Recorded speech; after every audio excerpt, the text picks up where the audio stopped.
Welcome back to Frugal and Outdoors. Today I'm going to start a garden. I have, I believe, 7 or 8 tomato plants that I'm going to be putting in today.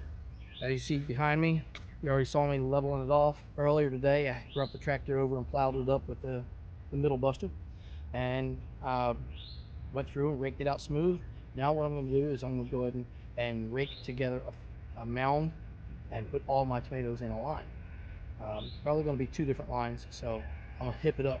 I'm gonna get you down to that level so you can see what I'm doing, and then I'll bring you back up and show you what I'm putting in the individual plants.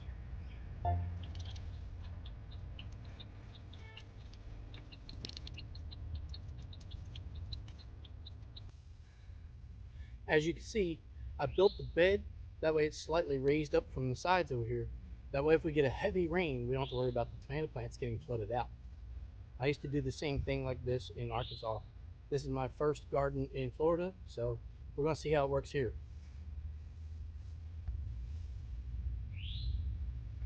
These particular plants I bought in town, and they are Bonnie's. This one here is the heirloom tomato. They're a determinate. I got 6 in that pack. And then I also have a single.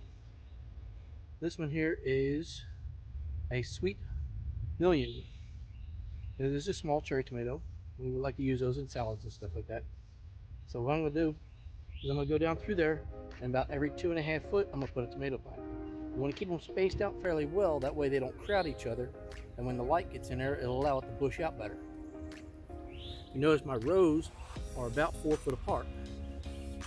I like to do that way I can get down in between them and weed it, and then if I need to cultivate in between the rows without having to worry about the plants closing in on me and damaging them. Right now, I'm not going to put the stakes in yet until it gets a little bit taller, but you'll see that in one of my future videos that I'll do a post and rail for the tomato plants to be tied up onto.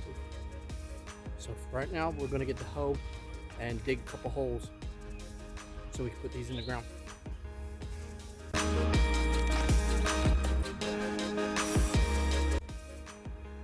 Next I'm going to put the plants in the holes. When you take the plant out of the pot, make sure you put the plant between your fingers to support the roots in the dirt bed. Turn it over, give it a little squeeze and a tap, and it'll normally disconnect and slide out. And you just slide the cup right off of there. Be careful not to damage the roots. Turn it over. When I do put it in the ground, I put it in the ground to where the dirt is all the way up to the very first leaf. That'll allow the base of the plant to sprout more roots and give it a little bit more nutrient from the ground.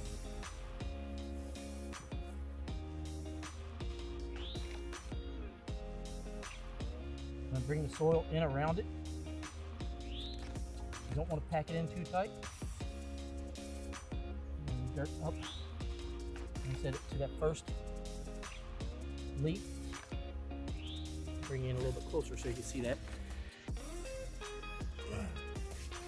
Unfortunately, I forgot to hit the play button when I brought you back down here, so I'm going to have to show you on the very next one what I was going through with this one here. So I'll bring it closer. Sometimes when you get these plants in the packs like this, the roots will go over top and tie them together. So sometimes it's hard to get out of these 6 packs. You just got to be careful. Make sure you run your finger down through there and break the 2 sides apart so you don't tear them up real bad. Like I said, put it between your fingers, tap on the bottom to loosen it up, and you slide it right out of the package. You'll notice that they're starting to come loose. Has a pretty good amount of roots all the way around it. I'm going to put it in the dirt, bury it up to the first set of leaves.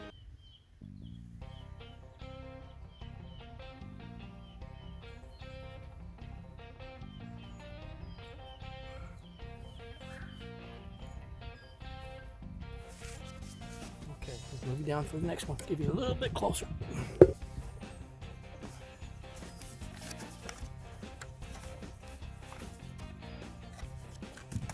Since they're all wanting to come out of the box at one time, so I'm going to lay them all out and then break them loose from each other.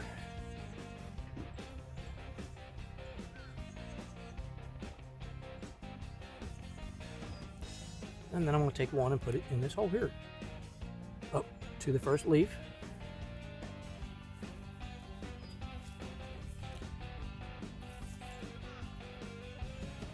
Now you may notice that sometimes people will put kind of like a trench around their tomato plant to collect water, but I'm not sure if I'm going to have to do that here in Florida because this is very sandy soil. I believe it's going to wick down in there and get the water to the roots. Anyway, if it becomes a problem and the water starts to shed off, then I'll start building trenches around all of them.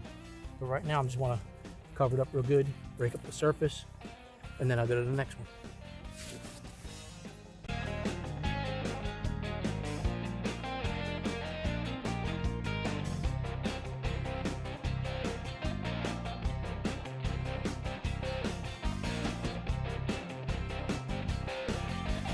Well, there you have it. I have all 7 plants in the ground. I like to do my planting evenings, mainly that so the plants are under strain when they're being transplanted. You don't want them to be cooked through the midday sun when you do so. So what I'll do is I'll plant them in the late afternoon and the evening, give them a good soaking down with water. That way they could possibly start to take root. And then the next day, as the soil warms up, it's not such a major shock to them like it would be in the midday or say early in the morning, and the heat of the sun is cooking them while they're under strain. So I'll be right back. I'm gonna get some water and we're gonna soak these down. Unfortunately, my garden hose doesn't reach this far. I need to get 2 of them put together. So for now, I'm just gonna use the bucket. I put water in the bucket. I'm just gonna pour it around each plant, soak them down real good.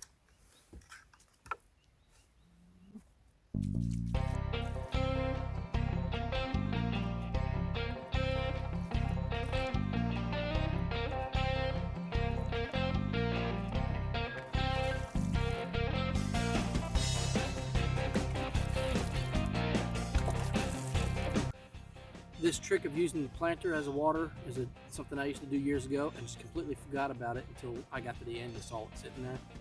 It's just kind of like using a water can.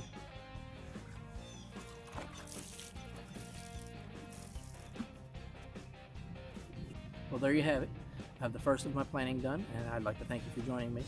I'm going to try to do this about once a week or so and to show the progress of my garden and as I add certain things. So hit that like and subscribe, and if you don't mind, share with your friends. Thanks for joining me. See you next time.